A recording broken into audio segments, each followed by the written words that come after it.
right. Speaking of combat sports, next question 6.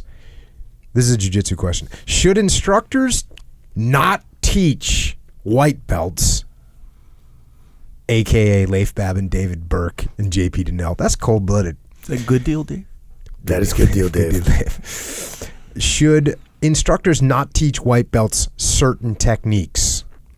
Or should why they shouldn't do them be explained, but still expose the white belts to techniques so that the white belts recognize them? So there's some techniques that you don't get taught very often as a white belt. For instance, a heel hook. I believe that it is good to not teach white belts to do heel hooks because, for example, heel hooks can be very dangerous. The reason that they're dangerous is because they don't hurt a lot before they injure you. And so white belts who are by nature completely insane and going crazy and going nuts, and so when they get a hold of something, they just go as hard as they can. And by the way, they're usually going against a white belt. That's the only reason they're getting anything on them, because they're going against a white belt. And that other white belt's going completely insane, and he's not going to tap. And so what happens? You get the triple Lindy, right? ACL, MCL, PCL tear.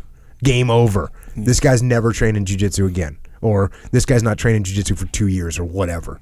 So is it smart to not teach them? Yes, it is. However, dichotomy, balance, should you just never show them what they are? No, you should explain to them, hey, this is what the move is. This is why we don't teach them. The other thing, this is why we don't teach them, because you can get hurt, and when you get a little bit more advanced and you learn to relax a little bit more, we'll teach you some of these techniques that are slightly more dangerous. Dean always freaks out because saying that a heel hook is more dangerous than a Kimura. I mean, if you ask me whether I wanted to have somebody just go berserk on a Kimura on me or a heel hook, I'd probably pick the heel hook, right? Because then you still have shoulder mobility. Whereas Kimura, that's just, if someone goes nuts on a Kimura and just rips your shoulder apart, what would you rather have? The heel hook for sure. Yeah, I'm thinking it's heel hook all day long. Yeah. So, but for some reason, it's kind of a rough choice there. That is a rough choice. That is a rough choice. That's not a choice you want to be making, because either one of them's not good. But I think you can do a better job of replacing the knee and getting the knee squared away than you can the shoulder. The shoulder's tough. But for some reason, the Kimura is everyone. You're learning Kimura day 1, right? Yeah. Day 3, you're learning Kimura, and you could definitely trash someone's shoulder, but it hurts. It does hurt, and that's beneficial. Yeah, and the shoulder's gonna have way more flexibility than your knee twisting joint. That's that. You can't be like, hey, unless you get some double jointed person. Yeah, your knee's a bone. Exactly right.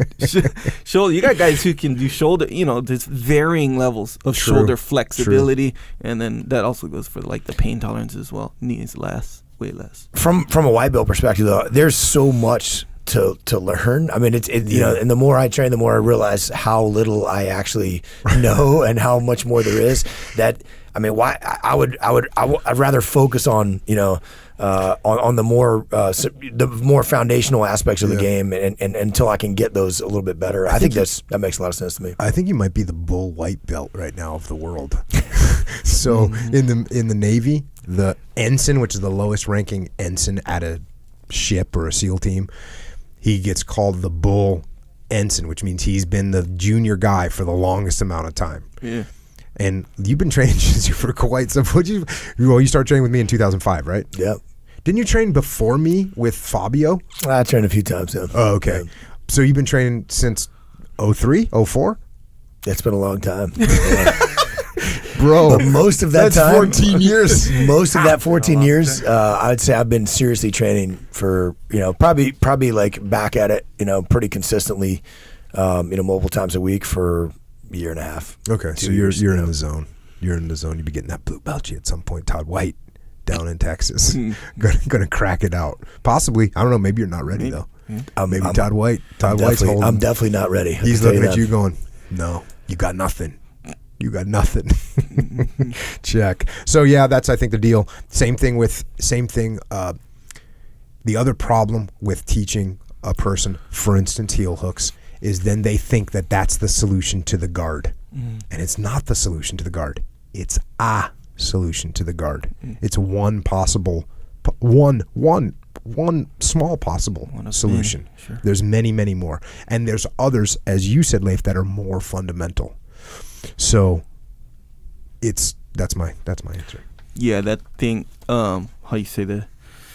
Like, let them know what it is. Yeah. And when you consider an actual typical white belt class, the heel hook is probably not going to be introduced in any significant capacity at all. Like, no one's going to choose to spend time in a white belt class to teach a heel hook. Yeah. It typically is not going to happen. But like the control thing, right? Like, you get even a good blue belt who's been in for a long time, purple belt and up, they're going to know the control on a heel hook. Like, if a purple belt does a heel hook on you, the risk of you getting injured, unless you don't tap or something like that, is pretty low. It's going to be pretty low because they know that control of just their whole body in general. And you should tap. Exactly right, yes. So the white belt, they don't even have control. Very important.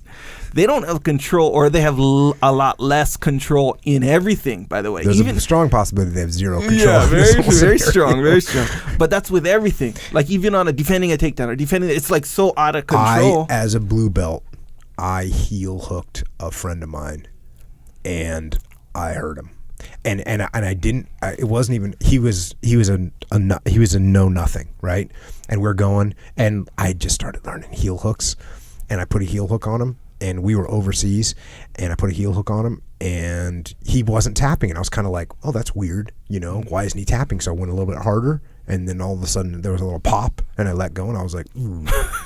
And but he was a SEAL, and so he was like, "Oh, this isn't gonna work on me. Right. That doesn't hurt." I don't feel it. Yeah. And all of a sudden, so I wasn't going nuts because like I said, I was a blue belt. I was in pretty good control, but even I didn't realize at that time, this will injure him before it will cause pain, which is a bad thing to have. Bad thing to have. So these kids. I mean, these guys, if they're no one has control over anything, by the way, any of their moves, and they're doing heel hooks as a normal thing. Like, we got taught this and stuff, and it's effective. A lot of submissions, and heel hooks and a lot of footlocks are one of those ones where you to gain the position to go for that submission, you have to work a lot less than like an arm bar where you have to actually pass someone's guard and get it even side control, but a lot of times get to the you got to work more to get into the position. With heel hooks, not so much like that. So if you know, throw it at them. Yeah, you can just throw it out there, and you throw in the lack of control. Yeah, man. So you